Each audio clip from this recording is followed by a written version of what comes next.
Custo de vida, emprego e desemprego, cesta básica, tarifas públicas, salário mínimo. Agora, na Brasil Atual, a análise do DIEESE. E a gente conversa agora com o diretor técnico do DIEESE, Fausto Augusto Júnior. Bom dia, Fausto. Bom dia, Glauco. Bom dia a todos. Fausto, essa pandemia acabou trazendo aí à tona o debate a respeito de um imposto que está previsto na Constituição de 88, que até hoje não foi regulamentado, que é o imposto sobre grandes fortunas. A gente tem aí na Câmara dos Deputados ao menos 8 projetos que versam sobre ele e no Senado também. Como que você vê isso, Fausto? Chegou a hora da gente finalmente regulamentar e implantar o imposto sobre grandes fortunas? Bem, Glauco, eu acho que esse é o momento para a gente fazer um bom debate sobre a questão da desigualdade tributária no Brasil. No Brasil, basicamente, a distribuição tributária ela se dá sobre os mais pobres, ela se dá de maneira injusta, né? Porque normalmente os mais pobres pagam mais impostos do que os mais ricos, essa é uma realidade. Do ponto de vista da nossa distorção tributária, para você ter uma ideia, 49% dos impostos arrecadados são sobre bens e serviços, 19% é só sobre a renda e menos de 2% é sobre o patrimônio. Ou seja, isso é muito diferente na maior parte do mundo, em especial dos países centrais, os países europeus, por exemplo, e que taxam normalmente mais a renda do que sobre os tributos. É difícil muitas vezes do conjunto da população compreender, mas é importante, por exemplo, que o que acontece, né? Quando você tributa os bens, né, tributa os bens e serviços, você está tributando igual a todo mundo, ou seja, o sujeito que compra o arroz e o feijão, ele paga o mesmo imposto sobre o arroz e feijão daquele que ganha muito mais, daquele que é milionário, que também compra lá o arroz e o feijão. Quando você tributa a renda, como por exemplo no imposto de renda, você difere as alíquotas, difere o valor dos impostos sobre aqueles que têm maior renda.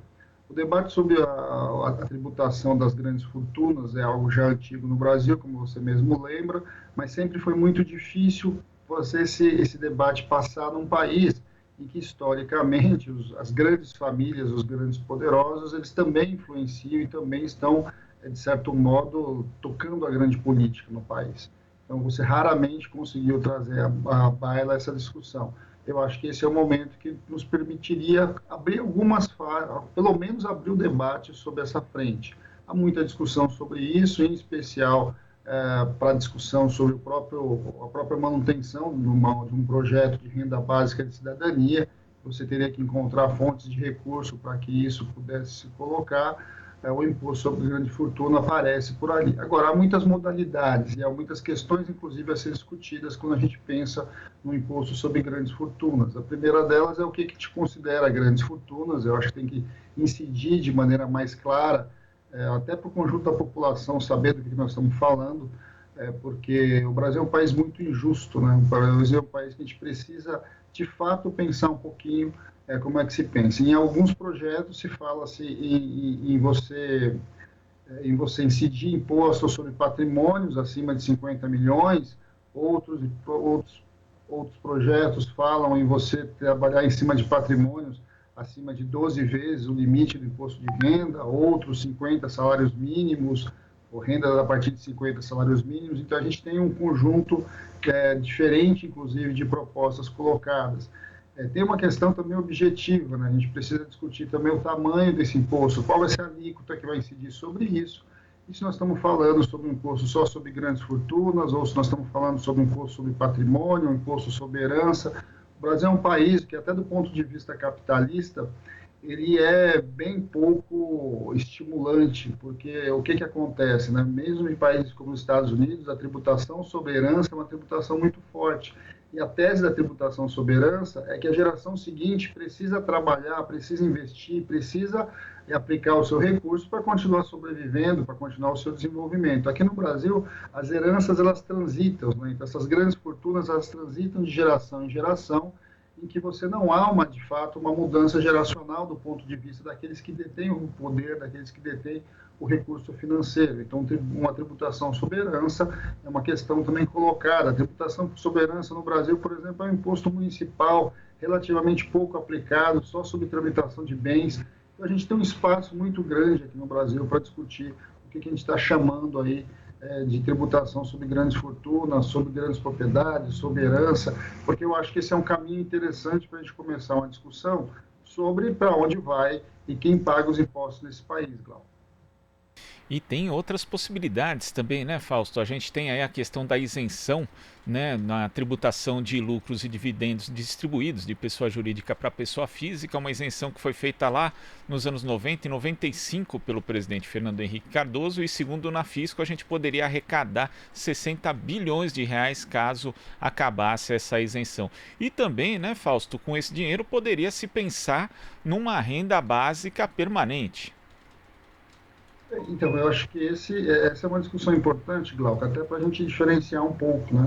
Porque o imposto sobre lucros e dividendos é muito mais simples, ele é mais rápido de ser implementado e já devia ter sido implementado, inclusive porque ele é uma enorme distorção do ponto de vista tributário, uma vez que o conceito do lucros e dividendos é como se você juntasse o imposto de renda sobre pessoa jurídica e de pessoa física como se fosse a mesma coisa, e na verdade ele não é.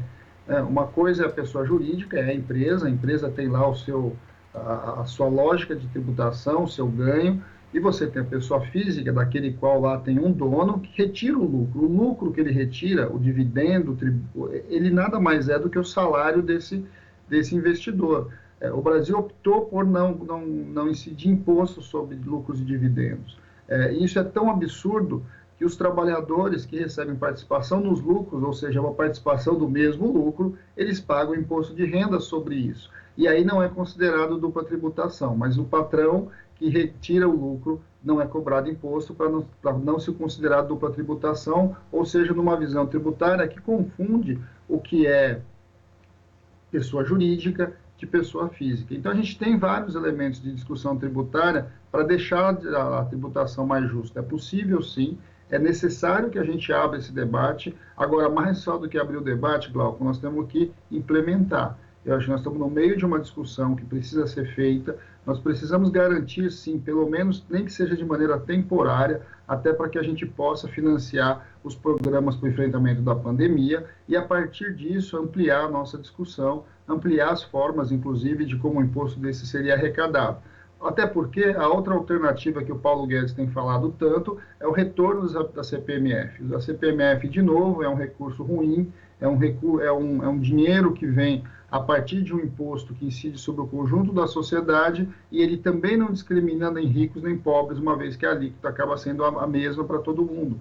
Então, assim, nós temos uma possibilidade tributária melhor do que uma CPMF, do que o imposto sobre transação financeira, para que você possa, inclusive, tentar a busca de uma justiça tributária maior aqui nesse nosso país.